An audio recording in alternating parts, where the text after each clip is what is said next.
Olá pessoal, eu sou o professor Marcelo Roseira e esse é o canal Matemática de Pai para Filho. Dando continuidade então à resolução de exercícios envolvendo esse tema do nosso estudo, o ponto médio, né, na geometria analítica, nós temos aí então mais um exercício. Vamos lá. Em um triângulo ABC, o segmento MN é a base média relativa à base BC, com M pertencente a AC. Determine os pontos B e C, dado que... Então ele fornece algumas informações sobre os pontos M e N, ou seja, a base média do triângulo, e as coordenadas do ponto A, o vértice de um dos vértices desse triângulo. Tá bom? Então vamos fazer aqui um esboço dessa situação para a gente poder verificar, né, quais são os pontos aí que serão importante trabalharmos. Então, um triângulo qualquer aqui, né, apenas para facilidade de interpretação das informações, a priori não é um triângulo com características especiais, embora até o meu desenho aí possa parecer isso, né? Eu vou aqui então representar os pontos que me interessam, ou seja, está aqui o ponto A de coordenadas 1, 3, dados do problema, né? E eu vou traçar aqui a base média, tá? Paralela aqui ao lado BC, como ele pediu, né? Lembrando que, solicitado aí pelo enunciado, né, esse ponto M ele é um ponto pertencente ao lado AC, tá? Então, vou colocar o ponto C aqui à direita e o ponto B à esquerda. Então, o meu N, para fechar a base média, fica do lado esquerdo, né? Um pouco diferente do que seria o natural, o normal, quando a gente monta o nosso problema. Em geral, o M está à esquerda e o N à direita, né? Por uma questão aí só de ordem até mesmo alfabética. Mas nada impede aí que o examinador queira diferente. Nesse caso, ele quis o ponto M no lado BC, no lado AC. Tá bom? Duas coisas importantes aqui que você precisa saber sobre base média. A primeira coisa é que a base média, né, ela é paralela ao lado BC. Tá? E além disso, né, ela vale metade do lado BC. Então, se fosse importante nesse problema, coisa que não nós não vamos usar esse fato, né? Seria importante você ter essas informações, tá bom? No nosso caso, né, o que interessa a nós aqui é saber que esses pontos, né, M e N, são pontos médios dos lados AC e AB, respectivamente. E os dados que ele me deu, né, são dados desses pontos, ou seja, o ponto M de coordenadas 5, 4, tá? E o ponto N de coordenadas 5 meios, abscissa e 7 de ordenada. Ok? E o que ele pede, determine os pontos B e C. Na verdade, o que ele quer saber são as coordenadas desses dois vértices, ainda, né, indeterminados, os vértices B e C, que compõem o restante desse triângulo. Tá bom? Então, nominando aqui esses vértices, o B, x de B, y de B, e C, x de C, y de C. Eu vou usar aqui duas soluções, né, duas abordagens que usei já em problemas resolvidos anteriormente aqui no canal. Um deles usando fórmula e o outro uma abordagem mais direta, percebendo que a fórmula que usamos, né, para o cálculo do ponto médio de um segmento na geometria analítica, ele nada mais é do que o cálculo de uma média aritmética. Nesse caso, a média aritmética de dois valores, né, os valores que formam exatamente as extremidades do segmento de reta que une esses dois pontos. Então, numa primeira abordagem, para o cálculo das coordenadas do ponto B, tá, eu vou usar a fórmula. Tá? E depois as consequências dessa fórmula como advinda do cálculo de uma média aritmética para o ponto C, para que a gente possa mostrar como você teria um pouco mais de velocidade na sua solução, como disse no outro vídeo, em especial se você estiver resolvendo uma prova em que você precisa de alguma velocidade. Tá bom? Então, primeiro, para o ponto B. Vamos lá. Sabendo que o ponto N é ponto médio, né? Então, para o cálculo das coordenadas do ponto B, o que eu vou fazer?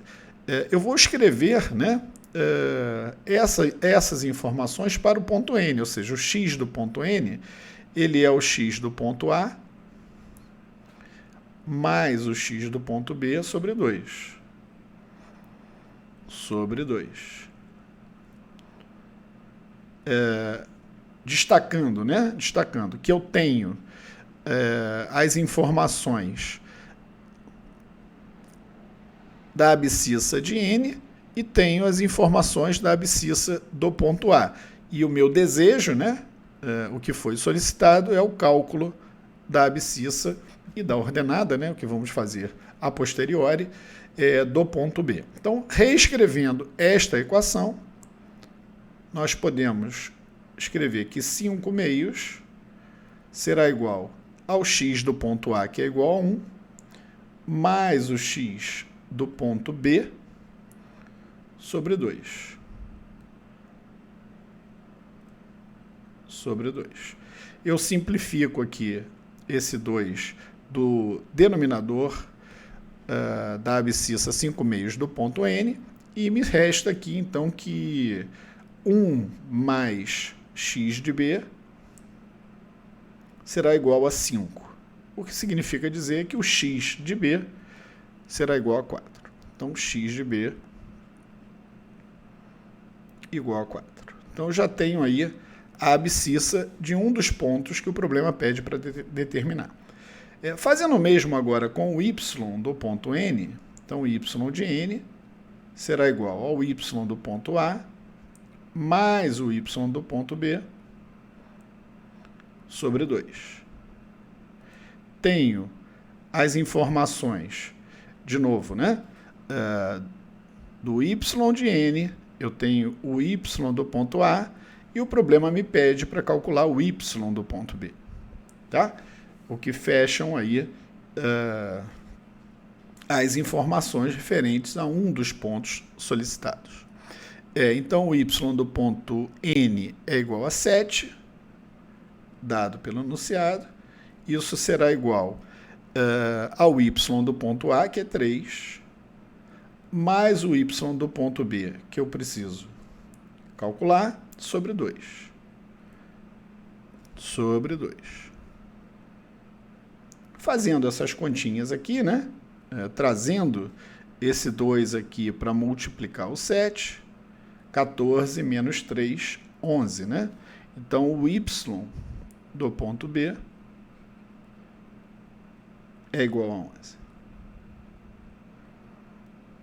Então, já tenho aqui as informações que eu precisava, né? E que o problema me pediu, sobre o y, o x e o y do ponto B. Então, x igual a 4, x igual a 4, y igual a 11. Igual a 11. Repara que eu tive que fazer uma série de contas, né? Usando, obviamente, as fórmulas convenientes, né? E adequadas a esse problema, que são as fórmulas do cálculo do ponto médio. E o meu comentário inicial foi o seguinte, lembrando que esta fórmula, né, nada mais é do que o cálculo de uma média aritmética das coordenadas dos extremos desse segmento de reta, eu posso fazer a conta ao contrário, ou seja, sabendo que esta média é tal, porque foi dado ali tanto do ponto M quanto do ponto N, e olhando, né, para esse denominador, tendo em vista que estamos falando do cálculo de uma média aritmética de 2 pontos, tá? Então, o que vai acontecer? Esta média será multiplicada por esse denominador, tá? Fazendo com que a soma dessas informações aqui, né, nesse caso do x e aqui embaixo do y tenha que ser igual a 2 vezes a média que representa o ponto médio. Então aqui, vamos usar essa abordagem agora aqui. Ora, se esse ponto M, né, se esse ponto M tem x de M igual a 5, eu preciso que as abscissas dos pontos que formam essas extremidades desse segmento, nesse caso A e C, somem 10, para que 10 dividido por 2 vai ser igual a 5. Ora, eu já tenho o x do ponto A igual a 1. Então, nitidamente, eu preciso que o x do ponto C seja igual a 9. Tá? De tal forma que, ao somar com aquele 1 que está lá no ponto A, eu obtenho 10, divido por 2 e obtenho aqui o x do M. Tá bom? Olha como é muito mais rápido do que o processo que nós usamos para o lado, né, AB desse triângulo. Ora, para o cálculo do y de C, a mesma coisa. A minha média tem que dar 4. Para que ela dê 4, eu multiplico por 2. Eu preciso que a soma das ordenadas dos pontos A e C resulte em 8. Para que dividido por 2 dê o tal 4. E eu já tenho, né, olhando lá para cima, eu já tenho o y do A igual a 3. Significa dizer, então, que o y do ponto C tem que ser igual a 5. Tá? Quase que sem fazer conta. Na verdade, eu fiz a conta devida, né, usando a consequência e as propriedades, né, da média aritmética, que é a fórmula que a gente utiliza para fazer o cálculo das coordenadas do ponto médio. Tá bom? E aí, com isso, eu evito as contas que fizemos no cálculo do B e obtenho diretamente as coordenadas aí do ponto C. Tá bom? Então, esse ponto C aqui, ele é o ponto de coordenadas 9, 5. Tá bom? Se você quiser, inclusive, né, faz agora a conta ao contrário. Nada trabalhoso demais, né? Ou seja, 9 mais 1, que é o x do A, 10 dividido por 2, 5, que é o x do M. Tá? Agora o y, 5 mais 3, 8, divide por 2, 4, que é o y do M. Tá bom? Então, como fizemos, né, no outro exercício, estão aí as duas soluções, as duas abordagens para você escolher aquela que você se sente mais confortável. Reforço também uma observação que também fiz no outro vídeo, né, para que você repare que eu não coloquei esses pontos, né, dispostos com precisão no meu sistema cartesiano. Não foi necessário. Qual foi o meu comentário? Às vezes, né, dispor esses pontos no sistema cartesiano é tão trabalhoso que vai fazer com que você perca tempo na solução da sua questão numa prova que você precisa estar de olho no relógio. Tá bom? Então, muitos problemas de geometria analítica, o uso do desenho é fundamental, mas nem sempre você vai ter a necessidade de colocar esses pontos dispostos num plano cartesiano, o que foi o caso também desse problema. Tá legal? Então, eu peço a você que, se é a primeira vez que você está nos assistindo nesse canal, que você se inscreva no canal se você gostou, que você deixe seus comentários com as suas dificuldades, os temas que você gostaria que nós abordássemos aqui conceitualmente, ou até mesmo apenas a resolução de exercícios, naquilo que a gente puder te ajudar. Tá? E se você souber de alguém que está tendo a necessidade de estudar esse assunto, está fazendo a sua preparação para um vestibular, para um concurso público, ou até mesmo simplesmente estudando, né, regularmente nas suas turmas das suas escolas. Então você recomende o nosso canal para que a gente possa divulgar o nosso trabalho e ative o sininho para que toda vez que tiver um vídeo novo você possa ser avisado em primeira mão. Tá bom? Forte abraço, até o nosso próximo exercício.